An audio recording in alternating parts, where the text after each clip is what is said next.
아이를 키워보니까 아버지가 된다는 게 참 쉬운 일이 아님을 알게 됩니다. 부모로서 아이를 책망하고 잘못된 것을 시정하고자 할 때 그게 참 쉽지 않은 것 같다는 생각을 하게 됩니다. 특히 아이의 잘못을 보고 야단을 칠 때 그 수위를 조절하는 것이 참 이게 쉽지 않은 것 같아요.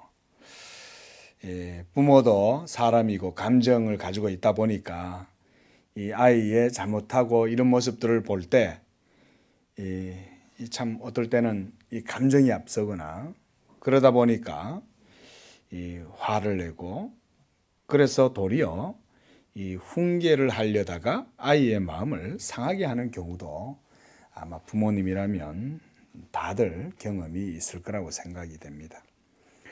우리가 아이를 훈계하는 것은 잘못을 시정해서 그 아이가 더 좋은 인격자가 되기를 바라고 그래서 그가 더 행복한 사람으로 자라기를 원하는 마음에서 하는 것이죠. 그래서 성경에서도 이 자녀를 야단치고 훈계하지 않으면 그 부모는 자녀를 사랑하지 않는 것이다. 이렇게까지 말씀을 하는 것을 보면 참 이 죄로 말미암아 온통 휩싸여져 있는 이런 연약한 어린 심령들에게 부모들은 어쩔 수 없이 사랑으로 훈계를 할 수밖에 없어요. 어떤 분은 꽃으로도 때리지 마라 이랬다는데 저는 그것은 성경적이라고 생각하지 않아요. 죄가 얼마나 깊은지 알면 그런 말을 못합니다. 자녀를 사랑하지 않는 부모가 어디 있어요? 물론 이 패역한 시대 가운데 요즘은 거꾸로 가는 그런 세상도 많이 있지만 그러나 자연적으로 본성적으로 부모라면 자녀를 사랑하고 그리고 그 부모를 바른 길로 인도한다면 하나님의 말씀의 기준으로 그 아이에게 훈계를 하고 때로 견책을 할 필요도 있습니다. 꽃으로 때리면 애가 사랑만 느끼겠습니까? 문제는 그 아이 속에 있는 죄가 그 부모의 사랑을 거짓된 것으로 받아들이는 거예요. 그래서 우리 인생들은 때때로 하나님이 고난이라고 하는 연단과 풀무불 속에 들어가게 하시는 이유도 뭐냐? 여러분 속에 있는 그 죄의 찌꺼기들을 걸러내려고 그렇게 하시는 거예요. 하나님이 우리 사람들을 일부러 고난을 당하게 하시고자 그렇게 하시지 않아요. 그러나 어쩔 수 없기 때문에 하나님의 자녀들을 거룩하고 성결하게 만들기 위해서 고난의 풀무지를 하나님은 때때로 하시는 거예요. 여러분 하나님도 감정이 있으시기 때문에 성도가 아픔 속에 고통 속에 있으면 하나님도 마음이 안 좋으세요. 그러나 그 가운데에서도 하나님은 자기의 성도들은 지키세요. 많은 고난으로 인해서 성도가 때로 시험에 들고 넘어지지 않을까 하나님께서 고난조차도 수위를 조절하세요. 그래서 성경은 하나님께서 고난을 주시긴 하지만 너희가 감당치 못할 시험 주심을 허락지 않는다 이렇게까지 말씀해요. 그러고 보면 우리가 이렇게 고린도 서신을 보면서 사도 바울의 이러한 아비된 심정을 저는 많이 생각해 보게 됩니다.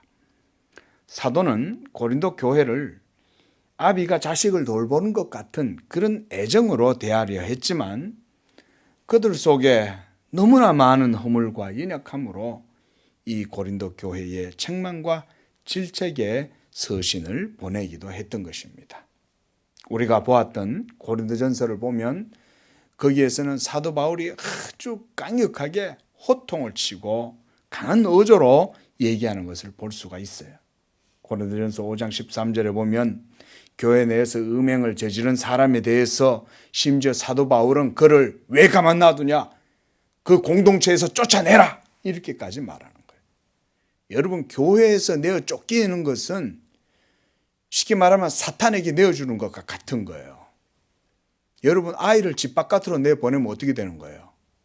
온갖 세상의 흉악범들이, 납치범들이 득실득실 거리잖아요. 여러분, 이 세상에 지금 납치당한 아이들 얼마나 많습니까? 그런데 자녀를 집 바깥으로 내보낸다는 것은 이거는 보통 일이 아닌 거예요. 성도도 마찬가지죠. 그래서 사도 바울은 3장 17절에서도 하나님의 성전을 더럽히면 하나님이 그 사람을 멸하실 것이다, 이렇게까지 막 이렇게 호통을 치는 거예요. 하나님이 멸하신다. 그리고 또 4장 12절에 가면 내가 고린도 교회 내에 이 교만한 자들, 말만 하고 간사하고 관계를 부리는 그런 교만한 자들을 내가 한번 보겠다. 내가 가서 그들의 말을 볼 것이 아니라 내가 그들의 능력을 알아보겠다 라고 이렇게 말하는 거죠. 이런 말은 뭐 예전에 어떤 분 말처럼 막 가자는 거죠, 이런 느낌이잖아요. 이 정도 되면. 그 사도 바울은 그들을 향하여 그렇게 말하는 거예요. 내가 너희에게 매를 갖고 나아가랴, 온유한심령으로 나아가랴. 내가 도대체 무슨 마음으로 너희들한테 나아가야 되냐. 이 말은 뭡니까? 너희들 혼나볼래? 얘기인 거예요. 혼나볼래? 아니면은 마음을 낮추고 겸손하게 주의 말씀 앞에 순복할 거냐. 이렇게 바울은 고린도 교회를 이 아비의 심정으로 책망하고 타이르기도 하고 그 수위 조절이 쉽지 않았던 것 같아요. 그래서 고린도전서보다 우리가 이 고린도 후서의 어조가 보다 더 차분하고 가라앉아 있다는 것을 알 수가 있습니다. 오늘 1절 말씀에 보면 내가 다시는 너희에게 근심 중에 나아가지 아니하기로 스스로 결심했다 그랬어요. 사도 바울이 왜 근심 가운데 고린도 교회 성도들을 맞이하며 나아가야 했을까요? 그거는 고린도전서에서 이미 사도 바울이 그들에게 많은 책망으로 그들이 마음이 상심하고 근심 가운데 있었기 때문에 그런 거예요. 마치 자녀를 훈계하고 난 다음에 부모의 마음도 결코 편하지 않아요. 자녀에게 해초리로 막 이렇게 훈계를 하고 난 다음에 초달을 하면 누가 그 부모의 마음이 편하겠어요? 자녀도 부모에 대해서 마음이 상해 있고 부모도 자녀에 대해서 마음이 상해 있고 지금 사도 바울이 지금 그 말을 하고 있는 거예요. 고린도 교회 성도들한테. 그래서 2절에 이렇게 말해요. 내가 너희를 근심하게 한다면 내가 근심하게 한 자밖에 나를 기쁘게 할 자가 누구겠냐. 내가 이같이 쓰는 것은 내가 갈 때에 마땅히 나를 기쁘게 할 자로부터 도리어 근심을 얻을까 염려합니다. 이 말은 뭐냐면요. 이 말이에요. 간단히 말하면 제가 방금 말씀드린 것처럼 내가 너희에게 호통을 치고 책망을 하고 야단을 쳤지만 그거는 너희를 근심하게 하려는 게 아니고 내 본심이 아니야. 도리어 너희들을 온전한 사람으로 세워서 그리스도 안에서 영적으로 온전한 신앙 인격이 된 다음에 그렇게 해서 나로 하여금 기쁘게 하고 그렇게 하면 내가 비록 지금 야단을 쳤지만 너희도 나를 기쁘게 받아들일 것이 아니냐 그 얘기죠. 그렇죠? 부모가 자녀를 야단치면 그거는 그 훈계의 목적은 자녀를 행복한 사람이 되도록 하기 위한 거예요. 그런데 지금 고린도 교회는 이미 벌써 야단을 맞고 이 사도 바울한테 이 꾸중을 들으니까 마음이 상해 있는 거예요. 고린도 교회 내에 또 막 잘못한 사람이 있으니까 특히 그 고린도 교회 내에 근친상간 문제가 있었잖아요. 계모와 함께 성적으로 막 그런 범죄를 저질렀을 때 사도 바울이 어떻게 이런 거는 이방인들 중에도 없는 일인데 너희 가운데 이런 일이 있냐. 그런 사람을 그러고도 너희가 어떻게 그냥 가만 놔뒀냐. 뭐 이렇게 하는 거죠. 그래서 여러분 오늘 본문에 보면 아마 그 사람이 교회 내에서 상당히 많은 사람들에게부터 이제 책망을 받은 것 같아요. 그러다 보니까 이 사람이 이제 야단을 맞으니까 또 기가 눌리고 마음도 상하고 그랬을 거 아닙니까? 그러니까 사도 바울이 또 그런 것에 대한 이야기도 해요. 자, 여러분 이렇게 이 교회의 일이라고 하는 것은 화평 가운데 덕스럽게 모든 일들이 사실은 이루어져야 됩니다. 교회는 모든 사람이 모여 있는 그런 영적인 공동체이고 그리고 인격적인 공동체인 거예요. 그러다 보니까 매우 민감하고 자칫 오해로 인해서 갈등과 의심과 다툼이 일어날 경우에 가장 지장을 받는 것은 뭐냐면 바로 그리스도의 복음 사역에 지장을 초래하게 되는 거예요. 또 그뿐만 아니라 하나님이 아버지로 계신 이 집이 소란케 됨으로 인해서 누구에게 빈틈을 보여주냐? 바로 사탄에게 공격할 수 있는, 시험할 수 있는 그런 틈을 보여줄 수가 있어요. 그 교회는 항상 은혜로 덕스럽게 이루어져야 되는 줄로 믿습니다. 그래서 항상 우리 성도들은요, 그런 마음으로 교회를 위하여 기도를 해야 돼요. 성도들. 세상의 일은 대부분 위계와 그리고 권위와 질서 가운데 조직에 의해서 이루어지죠. 그 가운데에서 자신이 맡은 일을 하면 돼요. 하지만 교회는 믿음으로 하나님을 섬깁니다.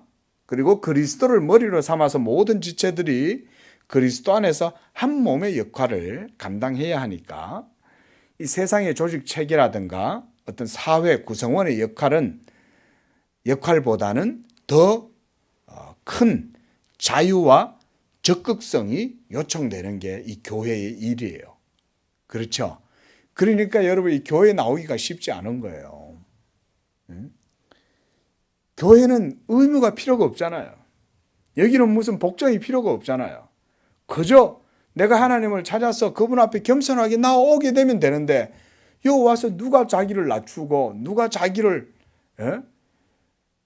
막 겸손하게 낮추어가지고 섬기고 봉사하고 자기에게 개인적인 어떤 경제적인 이익이나 유익도 없는데 그렇게 하겠냐 이거죠. 오로지 교회는 자발적으로 하나님에 대한 믿음과 그리고 하나님에 대한 사랑과 영적인 이런 질서 속에서만 사실은 이 교회가 이루어지기 때문에 세상과는 사실은 교회는 다른 거예요. 그러니까 교회에서 요즘 그런 데잖아요. 목사님이 신앙생활을 잘못하고 있는 성도를 향해서 책망을 하니까 그런 데잖아요. 아니 뭐 신앙생활 할 때가 내가 여기밖에 없어? 다른 교회 오라는 데 많아? 이러면서 간다는 거예요. 그러니까 여러분 보세요. 그런 겸손한 마음이 없으면 은혜를 못 받는 거예요. 목사님이 영적인 것을 더 귀하게 여겨서 그 성도를 사랑해서 책망을 할 수도 있는 거지. 그 책망 받았다고 당신이 날 책망하냐고? 그러면서 딴 데 가버린다는 거예요. 여러분 이게 말세가 되니까요. 이 교회 내에 그런 부족함들, 연약함들이 있는 거예요. 그렇게 해서 그냥 떠돌이들로 돌아다니면 다른 데 가보세요. 맨날 거기 가도 자기한테 맞는 목사 찾아 돌아다니는 거예요. 결국 자칫하다 보면요. 구원에서도 탈락될 수 있어요. 그러다 보면 위험해요. 뭐 요즘 그래서 그걸 가난한 성도다, 뭐 수평 이동하는 성도다, 뭐 이러는데 교회가 정착지가 못 돼서 그럴 수도 있겠지만 성도들이 겸손하게 주님을 섬기려는 마음이 없어서도 그런 것일 수 있어요. 제가 다른 교회에서도 부교육자로 섬겨봤지만 수평 이동으로 대부분 교인들이 많이 옵니다. 그래서 교인들이 어딜 찾아오냐? 자기가 편안하고 근심 걱정 없이 신앙생활 할 수 있는 곳을 찾아요. 그까진 좋아요. 그러나 주님의 교회에 몸된 지체가 되어서 주님을 섬기고 주님을 위해서 자신을 헌신하고 봉사하고 충성하고 열심으로 주님을 섬기기 위해서는 교회를 안 찾더라는 거예요. 대부분 이불 깔아놓으면 몸만 살짝 와가지고 덮고는 잠자고는 쏙 빠져나가고 이불은 그대로 놔두고 나가는 거예요. 그 이불은 누가 개냐? 교회 전도사들, 교회 여전도사님들, 교회 부목사님들 이런 사람들이 대부분 다 해요. 그러니 무슨 신앙이 잘하겠어요? 그런 데서. 그러니까 신앙 좀 잘하라고 야단을 치면은 가버리니까 목사님들도 그 성도 떠나는 게 또 두려워가지고 또 야단을 못 쳐요. 그러니까 여러분 악순환이 계속해서 반복하고 쌓입니다. 그러면 결국 누가 피해를 보겠어요? 성도 자신이 피해를 보는 거예요. 사실은. 그래서 우리 교회도요, 우리가 기도해야 될 거는 저로부터 시작해서 우리 모든 성도들이요, 목사 중심의 교회가 아니에요. 성도들 중심의 교회가 아니에요. 하나님 말씀 중심의 교회가 되도록 우리 양재교회가 기도해야 되는 거예요. 우리는 어쩌면 지금 좋은 기회예요. 왜냐하면 지금 이제 써가는 거잖아요. 지금은 이미 쓰여져 있는 게 아니라 우리는 지금 역사를 쓰고 있는 거예요. 기초와 초석을 바르게 세울 수 있는 우리 교회 되기를 바랍니다. 그러므로 이 교회는 누가 뭐라 하지 않아도 하나님의 영광을 위해 봉사하고 기도하고 섬기는 곳이 바로 교회죠. 자신의 유익이나 이득이 없어도 하나님께 시간을 드리고 물질을 드리고 그리고 섬기는 곳이기 때문에 세상과는 전혀 다른 성격의 질서와 권위와 체계가 이 교회 가운데에는 있는 거예요. 이 성도들이 이걸 모르는 거예요. 그 교회도 세상하고 비슷하다고 생각하고 막 교회에 와서는 세상의 가치관을 갖고 교회에서 자기의 주권과 자기의 어떤 그런 거를 행사를 하려고 자꾸 그래요. 여러분, 교회는 성도 자신의 그리스도의 은혜 안에서 푹 빠져서 그 은혜 안에 그리스도의 은혜를 만끽하고 하나님의 사랑을 만끽하고 이럴 때야 이 교회가 건전하고 온전한 교회가 되어지는 거예요. 예? 그리스도 예수를 믿는 믿음이 없이 이 교회에서 설치되면 그때부터는 이 교회가 멍드는 거예요. 문제가 되는 거예요. 불협화음이 일어나고, 야 너만 잘났냐 나도 잘났다 다 그러는 거 아니에요. 응? 너만 돈 있어? 나도 외제차 있고 나도 세상에 나가는 관직에 있어. 나도 회사의 대표야. 이러면서 서로 다 그러면 이 교회가 어떻게 되겠냐 이거죠. 예? 여러분, 자존심 없는 사람 어디 있어요? 그죠? 모든 사람이 다 자존심이 있잖아요. 예? 그러면 교회에 와서 그러면 그 자존심 다 내세우면 이 교회가 어떻게 서겠냐는 거예요. 오직 교회는 우리 주님 예수 그리스도의 복음의 말씀, 그리고 그를 보내신 하나님 아버지 그 은혜와 사랑 가운데 영적 질서가 세워져야 되는 것입니다. 이게 참된 교회인 거예요. 바로 그래서 이 교회에서는 내가 아무리 수고하고 노력해도 보상이 주어지지 않아도 자발적으로 하는 거예요. 세상의 일은 그렇지 않잖아요. 수고하고 노력하면 그만큼의 보상이 있고 진급이 있고 하겠지만, 교회는 사람이 보든 안 보든 하나님이 여기 계시니 하나님을 위해서 하고, 누가 나한테 고맙다고 말 안 하고 칭찬 안 해줘도 하나님이 계시니 하나님 보는 것 때문에 하는 거예요. 예? 그러므로 이 교회가 왜 어렵냐? 바로 그런 마음을 못 가지니까 교회가 어려운 거예요.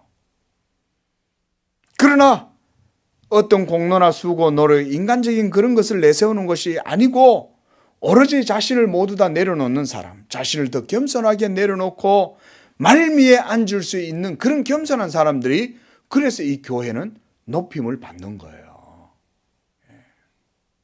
그런 사람이야말로 진짜 은혜를 아는 성도요.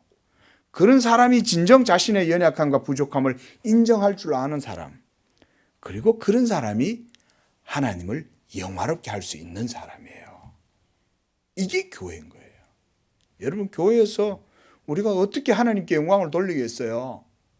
그래서요, 교회에서 우리가 열심을 가지고 주님을 섬기는 건 중요하지만 때로 그 열심이, 나의 열심이 하나님의 영광을 거슬러서는 안 돼요. 겸손하게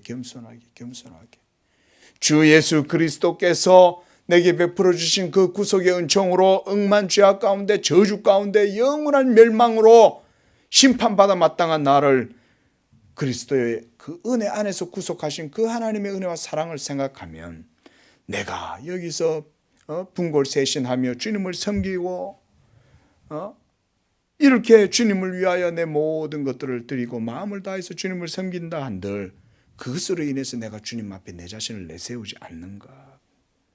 이게 성도입니다. 그런데 그런 은혜와 자비와 긍휼의 원칙과 하나님의 나라의 통치의 원리가 작용하는 그곳에 인간적인 것이 스며들기 시작하면 교회는 누룩으로 오염되고 변질되기 시작해요. 그리고 그것은 곧 무질서와 파괴와 불법과 갈등이 그냥 계속 일어나기 시작하는 것입니다. 여러분 이걸 주의하셔야 돼요. 이것으로 인해서 이 누룩이 교회 안에 들어와서 번져가지고 이것 때문에 하나님 앞에 책망받고 고통을 당한 교회가 한두 교회가 아니에요. 우리 양재교회도 이 교훈을 잘 되새겨야 돼요. 반면교사를 삼아야 돼요. 예? 교회 내에 이것이 일어나기 시작하면 사탄이 어느 순간 그 속에 틈을 타고 싹 끼어 들어옵니다. 그러면 결국 뭐냐면 인간들이 득세하기 시작하고 하나님의 영광이 무시를 당하잖아요. 그러면요, 이 교회를 통해서 성도들이 눈에 보이지 않게 임하는 하나님의 복이 단절되기 시작하는 거예요.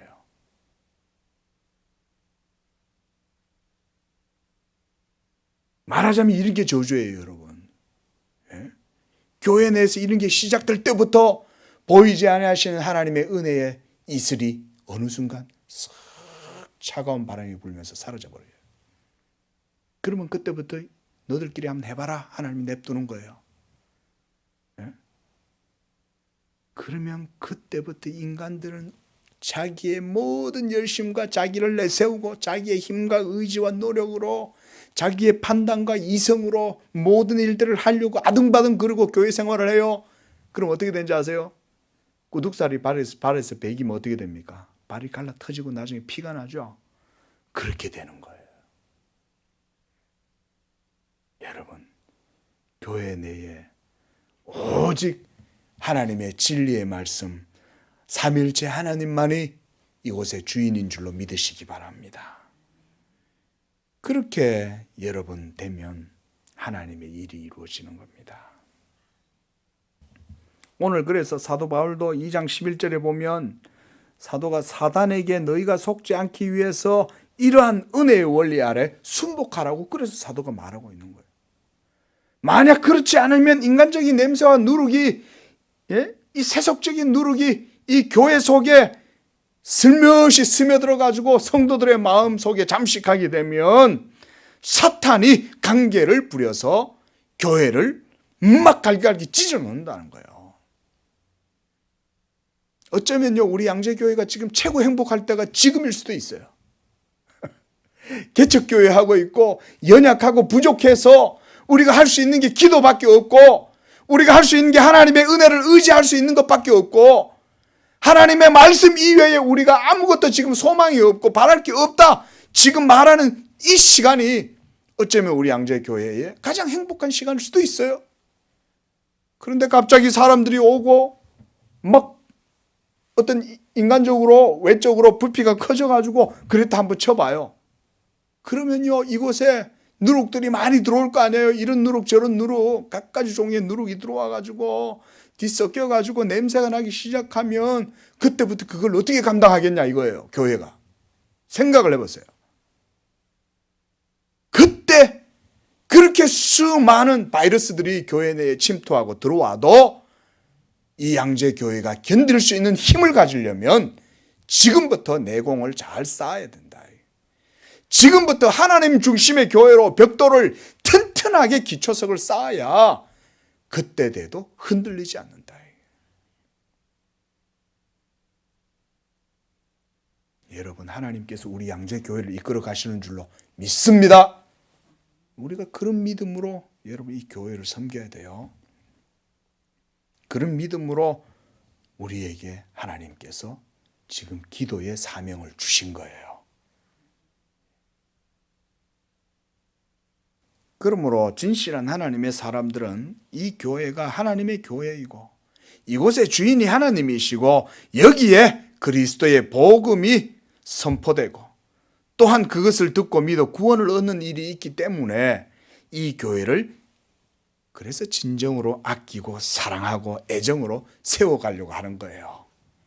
이게 우리 양재교회 성도들의 믿음이 되어야 된다. 그러면 30년 후 여기 있는 우리 모두가 다 떠나도 이후의 세대들이 이 복음의 기초석 위에 여러분 할렐루야 얼마나 복되면 저는요 그런 걸 생각하면 기쁜 거예요. 제가 죽고 주님 앞에 가고 없어도 이 땅에서 주의 성령이 이 교회 가운데 주의 사랑하는 백성들을 동서사방에서 불러 모아서 이곳에서 그리스도의 바른 복음이 이 한국 교회를 지탱할 수 있도록 우리 양재교회가 크게 쓰임받고 그렇게 되기를 축원을 드립니다. 우리가 지금 이 세상을 다 떠나도 이 교회는 여전히 주님께서 일하시는 교회, 말씀으로 세워가는 교회, 여러분 이런 교회 돼야 되지 않겠냐 이거예요. 우리가 뭐 이 교회를 여러분 개척을 해서 사역을 하면서 여기서 우리 개인적인 육신적인 무슨 영화와 이득을 취할 게 있어요? 그런 거 전혀 없어요. 오직 하나님의 영광이 이 복음의 풍성한 은혜 가운데 하나님의 자비와 사랑이 이 세대 가운데 드러나서 그리스도로 말미암아 많은 죄인들이 주님께 돌아오고 하나님의 사랑과 자비와 영광을 하나님께 돌리는 그런 일이 이 양재교회 가운데 복스럽고 충만하게 이루어지면 여러분 저는 그게 가장 큰 행복일 것 같아요. 그래서 나중에 우리 모두 다 하나님께로부터 칭찬을 들을 거 아니에요. 너희가 개척교회 하느라고 그 작은 교회에서 지하에서 그렇게 했지만 하나님의 은혜를 의지해서 잘 감당했다. 그거 아니겠어요? 주님이 나중에 우리를 이제 칭찬하실 때 우리에게 주시는 상이 그거죠. 그러니까 우리가 시간을 떠나서 생각해 보면 벌써 이렇게 힘들고 어려운 여건 속에서도 주님을 섬기고 있는 것 자체가 사실 은혜의 상이라고 볼 수 있어요. 벌써 이 자체가 상이에요. 벌써 섬길 수 있는 것 자체가. 우리는 고린도 전후서에서 이러한 사도 바울의 마음을 잘 볼 수 있는 거예요. 사도 바울은 그래서 제가 말씀드렸잖아요. 이 고린도 서신은 목회에 대한 정말 깊은 이런 통찰을 우리에게 제공해줘요. 그래서 우리 양재교회가 시의적절한 것 같아요. 이 고린도 전후서를 살펴보는 것은. 교회를 세워감에 있어서 사도 바울이 어떤 교회를 생각하고 있었냐 이런 거를 우리에게 잘 보여준다는 것이죠. 그래서 사도는 이 교회란 곳이 어떤 곳이고 또 그것의 본질 또 그 교회 안의 내적인 질서는 어떠하며 또한 그것이 어떻게 세워져 가는지 그리고 그 교회 안에서 역사하는 진리의 실제 팩트가 무엇인지 사도 바울은 누구보다도 잘 알고 있었어요. 교회의 생명력은 예수 그리스도의 복음에서 흘러나오고 예수 그리스도의 복음은 삼위일체 하나님의 영원하신 사랑과 자비와 은총 가운데에서 이 세상 죄인들에게 주어지는 것이요. 그 복음이 바르게 선포되고 증거되는 가운데 성도들이 그 복음을 듣고 믿음으로 아멘함으로 하나님께 영광을 돌리게 되는 것이 이 지상교회의 영적인 질서인 것입니다. 하나님 아버지의 사랑과 성령의 내적 통치와 그리고 성령의 주권적 섭리가 진리로 말미암아 이루어지는 것. 그래서 사도는 자신이 교회의 사역자요 전도자였지만 자신을 내세우는 법이 없었어요. 왜냐하면 사도는 교회 속에 역사하는 진리가 무엇인지 분명하게 알고 있었기 때문에. 여러분 하나님이 역사하는 것을 보고 어떻게 자기가 이래서 이래 됐다고 주장할 수 있겠냐 이거죠. 그렇죠? 교회의 모든 사역은 오직 예수 그리스도의 복음 전파를 통해서 진리의 성령이 효력 있게 역사하셔서 모든 일을 주관하시는 것으로 그렇게 이해를 한 것입니다. 우리가 사도행전을 봤죠. 거기서 또한 하나님께서 초대교회에 이 신약의 교회를 그 기초를 어떻게 세우는지 우리가 봤어요. 성령이 모든 일을 하셨죠. 그렇죠? 성령이 사도 바울도 변화시키시고 아나니아를 보내시고 베드로를 고넬료의 집으로 보내시고 또 교회의 장로들을 선택하게 하고 그렇게 해서 바울과 실라와 또 바나바를 또 성령께서 세우게 하시고 그들로 하여금 파송하게 하시고 성령이 교회의 일을 모두 다 행하시는 거예요, 여러분. 심지어 교회를 박해하고 그리스도의 사역자들, 복음 전도자들을 핍박하고 그렇게 하면 그들에 대한 처단도 하나님이 하시더라는 거예요. 헤롯 왕을 보세요. 예? 교회를 모여야 하고 힘들게 하고 그러면서 막 교만하게 대중들 앞에 자신을 드러내니까 하나님께서 그를 죽여버리시는 거예요. 까불어? 이러고. 이처럼 교회 내에서 사람을 세우시는 것도 성령께서 하세요. 파송하시는 것도 성령이 하시고 사람을 살리실 때 복음 전도자를 보내서 이 복음이 좀 선포되게 하고 증거되게 될 때 역사하시는 그러한 경륜도 성령께서 하나님의 뜻대로 모든 일들을 다 이루어요. 제가 방금 말씀드린 이걸 여러분 분명히 기억하세요. 하나님의 섭리와 경륜을 성령이 신약의 교회 가운데 임재하셔서 진리로 성령이 모든 일을 다 이 교회 일 미니스트리는 성령의 사역인 거예요. 이게 우리는 뭐겠어요? 목사든 장로든 권사님이든 안수 집사님이든 성도들이든 간에 이거 교회에 섬기는 모든 성도들은 다 하나님의 일꾼들이에요. 그 하나님의 성령의 인도하심과 주관을 따라서 우리는 그저 충성 봉사하면 되는 거예요. 자, 여러분, 그래서 사도 바울은 고린도 교회를 그토록 애정을 갖고 그들을 책망하는 거예요. 이런 마음을 가지고 있으면 그 교회가 어그러지고 잘못된 길로 가면 여러분 책망하지 않겠어요, 그렇죠? 그런데 그렇게 막 야단을 많이 쳤는데 야단을 쳐놓고 나니까 마음 한편으로 근심이 되는 거예요. 그래서 사도 바울이 디도를 기다린 거예요. 디도가 고린도 교회에 갔다가 와서는 이제 이 디도를 만나서 그곳에서 일어났던 일들에 대해서 좀 듣고 싶었던 거예요. 그래서 이제 사도는 이제 12절 보면 이렇게 말합니다. 내가 그리스도의 복음을 위하여 드로아에 이름에 주 안에서 문이 내게 열렸으되 내가 내 형제 디도를 만나지 못하므로 내 심령이 편하지 못하여 그들을 작별하고 마게도냐로 갔다 그랬어요. 자, 이 사도 바울이요. 고린도 지역에 갈 수 있었지만 안 가는 거예요. 우리가 오늘 1절 말씀에도 보았듯이 사도 바울이 1절에서 그러죠. 그렇죠? 예? 내가 너희에게 근심 중에 나아가지 아니하기로 결심했다는 거예요. 이 말은 지금 고린도 교회 내의 상황을 내가 정확하게 이해하기 전에는 그들이 근심 가운데 있고 지금 내가 야단을 쳐서 이렇게 교회가 이렇게 눌려 있는 상황 가운데에서는 내가 그들의 얼굴을 보고 싶지가 않다. 그런 말을 하는 거예요. 예? 그렇죠. 그렇죠. 부모가 자식 야단 쳐놓고요. 다음날 아침에 밝은 얼굴을 보기 힘들잖아요. 예? 전날 저녁에 막 훈계해놓고 그 다음날 아침에 밝은 얼굴을 보기가 쉽지 않아요. 자녀도 막 마음이 상해가지고 있고 그러면 또 부모 눈치를 보고 부모도 자녀 눈치를 보고 이런 상황 아니겠어요? 제가 이 말씀 보면서 다 그 비유가 떠오른 거예요. 아, 이게 참 자녀와 부모와의 관계 같구나. 그래서 우리가 이 사도 바울의 이런 마음들을 이것을 통해서 볼 수가 있었습니다. 자, 그러면서 사도는 이 고린도 교회에 다시금 이런 권면을 줘요. 6절에 보니까 이러한 사람은 많은 사람에게 벌받는 것이 마땅하도다. 이 말은 범죄를 저질렀으면 책망받아야지 이 말이에요. 그러나 책망을 할지라도 교회는 용서하는 것도 할 수 있어야 돼요. 그렇죠? 우리가 자녀가 잘못했다고 책망을 하지만 그 자녀를 원수처럼 대하지는 않잖아요. 한번 야단치면 끝나는 게 아니잖아요. 그 다음에 또 품어주고 안아주고 야단 맞은 데를 또 쓰다듬어 주고 그러는 거예요. 예? 그래서 위로를 해주라고 말해요. 그리고 그가 너무 많은 근심에 잠길까 두려워하노라.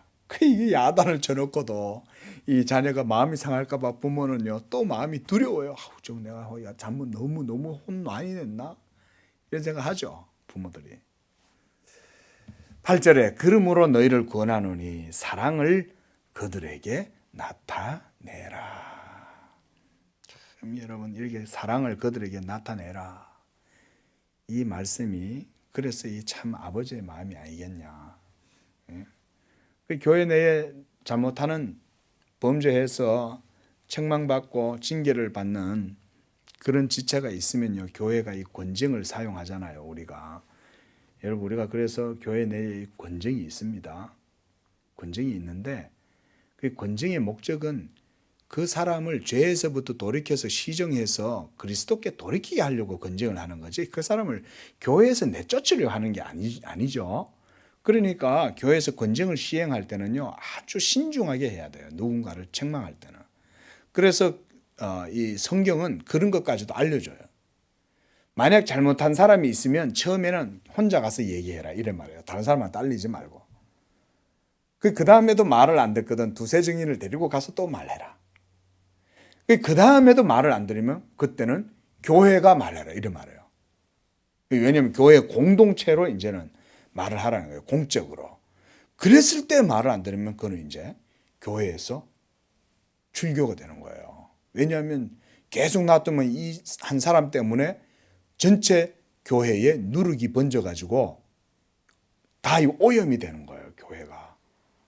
예? 그래서 권징이 있는 거예요. 영적 질서를 바르게 세움으로 성도들의 믿음을 바르게 지키고, 그래서 성도들의 구원을 안전하게 하기 위해서 여러분 교회는 이 권징을 시행을 합니다. 그럼에도 불구하고 미움으로 하면 안 돼요. 제거하려고 정치적 목적을 가지고 이렇게 하는 거는 아주 사악한 거예요. 그게 아니라 그리스도께 돌아와라. 그리고 그가 용서를 빌고 돌아오면 어떻게 해야 돼요? 이렇게 위로해주고 덮어주고 품어줘야 돼요. 그래서 사도 바울이 여기서 뭐라고 하냐면 그리스도 앞에서 한 것이다 그랬어요. 9절에 한번 보십시오. 10절. 너희가 무슨 일이든지 누구를 용서하면 나도 그리하겠다. 내가 만일 용서한 일이 있으면 용서한 그것은 너희를 위하여 그리스도 앞에서 한 것이다 그러는 거예요. 그리스도 앞에서 한 것이란 말은 무슨 말이겠어요? 예수님이 우리를 위하여 십자가에서 모든 죄를 다 사해 주신 것처럼, 그것 때문에 우리 죄가 용서 안 받은 것처럼 우리도 또한 다른 사람을 그와 같이 모두 다 용서하고 품어줘야 된다, 이 말이죠. 그러면 하나님도 그들을 다시금 품어주신다. 이렇게 함으로써 11절에 사도는 이렇게 말합니다. 이렇게 해서 우리로 하여금 사탄에게 속지 않게 하려 함이다 그랬어요. 여러분, 사탄이 하는 가장 큰 주된 일이 뭡니까? 정죄하죠. 고소하고 참소하는 거잖아요. 그런데 정죄와 참소와 고소의 목적이, 사탄은 뭐예요? 그 사람을 죽이는 데 있어요. 사탄 자신이 사실은 거짓말쟁이고 사탄 자신이 사실은 살인자이죠. 그런데 그 사탄은 자신의 신분을 감추고 정죄하는 척 빌미를 삼아요. 공의를 빌미로 정죄를 해요. 야, 너 잘못했지? 사실은 자기는 거짓말쟁이면서, 사실은 자기는 살인자면서 마귀는 와서 하나님의 율법을 빌미로 다른 사람을 정죄하고 참소하고 고소하고 심지어 죽이려고까지 해요. 여러분, 교회 내에 그래서 은혜와 사랑의 원리가 교회를 지배해야 되는 거예요. 사탄이 그렇지 않으면 그 틈을 타고 들어와서 이런 행세를 하는 거예요. 그래서 여러분, 성경을 보면요, 사도가 이렇게 말해요. 우리는 그 계책을 알지 못하는 바가 아니로라. 사도는 마귀의 속성을 잘 아는 거예요. 그러니까 그 사탄이 부리는 관계, 계책을 잘 안다는 거예요. 그게 뭐겠어요? 방금 얘기했던 그런 거예요. 마귀는 거짓말쟁이고 살인하는 그런 악한 존재면서도 불구하고 성도들끼리 이간질시키고 서로 미워하게 하고 정죄하고 고소하고 참소하고 그렇게 함으로 해서 사랑과 화평과 용서 가운데 교회를 이끌고 나가도록 못하는 거예요. 그렇게 해서 이간질하는 거예요. 그래서 사도는 그것을 잘 알기 때문에 교회가 이러한 은혜의 원리대로 나아가라고 말하는 것입니다. 자, 14절 말씀. 항상 우리를 그리스도 안에서 이기게 하시고, 이렇게 사탄이 늘 공격을 하니까 그리스도 안에서 이기게 해달라고 말하는 거예요. 그리고 우리로 하여금 각처에서 그리스도를 아는 냄새를 나타내시는 하나님께 감사하노라. 각처에서 그리스도를 아는 냄새를 나타내시는 하나님. 여러분, 복음의 사역이 바로 이렇게 그리스도의 냄새를 풍깁니다. 그래서 복음 전도로 인해서 사도가 각처에서 그리스도를 아는 냄새가 나타나게 되었다고 말해요. 이것으로 인해서 그가 지금 하나님께 감사하고 있습니다. 그래서 우리는 구원받는 자들에게나 망하는 자들에게나 하나님 앞에서 그리스도의 향기다 그랬어요. 자, 이 말씀은 어려워요. 여러분, 그리스도의 향기인데 보통 우리는 향기는 좋은 향기라고 생각하겠지만 이 복음의 향기는 어떤 사람에게는 이것이 생명의 냄새요, 구원의 냄새지만 어떤 사람에게는 멸망의 냄새가 되는 거예요. 사망의 냄새가. 사도 바울이 여기서 이 놀라운 복음의 이 깊은 그런 교훈을 우리에게 말해주고 있어요. 그래서 16절 말씀에 이렇게 말합니다. 이 사람에게는 사망으로부터 사망에 이르는 냄새요, 저 사람에게는 생명으로부터 생명에 이르는 냄새라. 예수 그리스도의 복음이 그렇다는 거예요. 그래서 여러분, 사도는요, 이 복음이 회개치 않고 완고하고 교만한 자들에게는 이 복음이 걸려 넘어지게 하는 거치는 돌이다 그랬어요. 그래서 이사야 선지자도 보라, 내가 시온에 한 돌을 두노니 그랬던 거예요. 이 기초석 위에 하나님께서 교회를 세우지만 교만한 자들, 믿지 않는 자들, 완고한 자들은 그 돌에 걸려서 잡히게 될 것이다. 그것이 바로 예수 그리스도의 복음이에요, 여러분. 이것이 놀라운 하나님의 말씀의 교훈입니다. 사람의 교훈을 이렇게 하지 못해요. 사람의 교훈은 사람의 영적인 모든 깊은 것을, 은밀한 것을 드러내거나 판단하지 못합니다. 그러나 예수 그리스도의 복음이 선포되는 그 자리에는 하나님의 판단이 드러난다고 제가 지난 말씀에서 말씀을 드렸어요. 그래서 예수 그리스도는 모든 심판의 기준이 된다고 제가 주일날에 말씀드렸잖아요. 이 말씀인 거예요. 예수 그리스도의 복음이 선포되면 사망에 속한 자들은 사망의 냄새를 맡게 되고 생명에 속한 자들은 생명의 냄새를 맡게 되는 것이 바로 예수 그리스도의 복음이다. 이 놀랍고 깊은 하나님의 은밀한 경륜, 이 비밀한 섭리를 여러분 어떻게 우리가 사람의 지혜로 판단을 하겠냐 이거예요. 그래서 사도가 그 말을 뒤에다 덧붙인 거예요. 누가 이 일을 감당하리요, 이렇게 말하는 거예요. 그렇죠? 이거는 사람의 손을 떠난 하나님의 주권적 섭리 속에 있는 거예요. 그러니까 사람이 감당할 수가 없어요. 이거는 사람이 이해할 수도 없어요. 하나님이 어떤 사람을 기뻐하심으로 택했고 어떤 사람들은 멸망 가운데 하나님이 그냥 내버려 두시기로 작정하신 것을 우리가 어찌 알겠어요? 오로지 하나님의 깊은 섭리 속에 오로지 삼일체 하나님만이 아시는 거지, 그건 사람이 감당할 수 있는 일이 아니에요.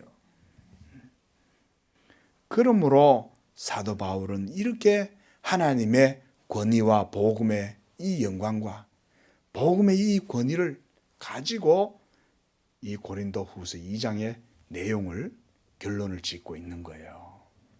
결국은 여러분, 사도의 권위는 복음의 권위죠, 그죠? 예? 우리 양재교회의 권위도 복음의 권위 위에 이 교회가 서 있습니다. 목사의 위치와 직임도 복음을 선포하는 데 있고 우리 성도들도 하나님을 섬길 때 이 복음을 들음으로 하나님을 예배하고 이 들음으로 하나님께 영광을 돌림으로 이 교회의 영적인 모든 질서가 이루어지는 거예요. 우리 교회에 이런 교회 될 수 있기를 축원합니다. 마지막 날에 주님 오셨을 때에 양재교회, 그래 은성빌딩 밑에 지하에 있었지, 그러나 하나님의 은혜를 의지하고 복음을 선포하고 진리 가운데에서 하나님께 영광 돌리려고 애썼지, 너희가 작지만 빌라델비아 교회처럼 너희가 많은 내가 상을 주겠다. 그러므로 사도 바울은 오늘 17절에서 이렇게 말씀을 마칩니다.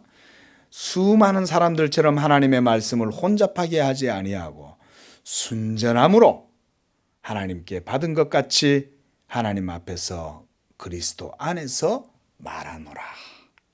여러분, 이것이 사도 바울이 고린도 교회에 보내는 복음의 사자로서의 권위인 거예요. 하나님 앞에서와 그리스도 안에서 순전함으로, 오로지 하나님의 말씀의 순수함으로 너희 고린도 교회가 세워지기를 원하노라, 그 얘기를 하는 거예요, 사도 바울이. 이와 같이 우리 성도님들의 삶과 우리 양재교회 모든 성도들의 삶이 하나님의 순수한 말씀으로, 이 복음으로 복받고 하나님께 영광 돌리고 칭찬받는 교회 되기를 원합니다. 기도하겠습니다.